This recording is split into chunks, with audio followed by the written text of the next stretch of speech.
Last year, I turned 23. In 2 days, I'll be 24. I've been watching the clock more than usual lately, checking the dates, thinking about how I got here. 23 was a strange year for me. I met an ex I thought I'd already moved on from. When I saw her again, everything I had buried came rushing back at once. I ended up grieving for that, and in that moment, I convinced myself that those feelings meant that our story wasn't over. So I reached out again, but I didn't end up finding clarity. I just ended up finding the reality that the version of her I'd been holding on to never truly existed.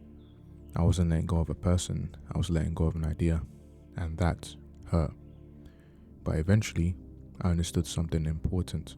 Some situations aren't solved through effort, some doors remain closed, and that is okay.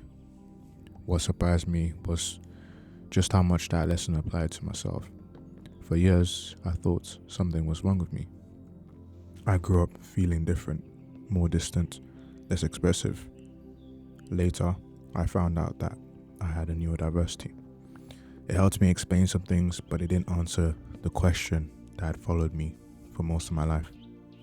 Who am I? When you spend years feeling different, eventually you stop feeling real to yourself too. I became a different version of myself for different people.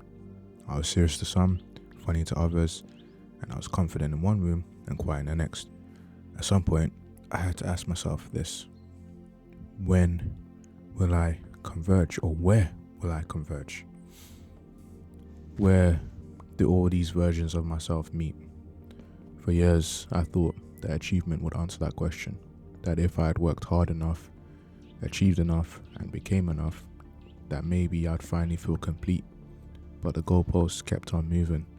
Eventually, I realized I wasn't really looking for success. I was just looking for myself. So I stopped trying to force an identity and started asking questions instead. What do I believe? What matters to me? What am I carrying because I chose it? And what am I carrying because someone else handed it to me? I didn't have the answers, but I kept on asking anyway.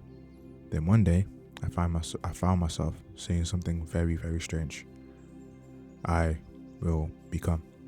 It was vague, it almost made no sense, but somehow it meant everything. Years later, I found another sentence waiting for me, which was, you have become. And that was weird because it came with relief, hope, fear. And you see, my fear is not of getting older. The biggest fear is losing the person I'd spent years trying to find. But maybe growth isn't just about arriving somewhere.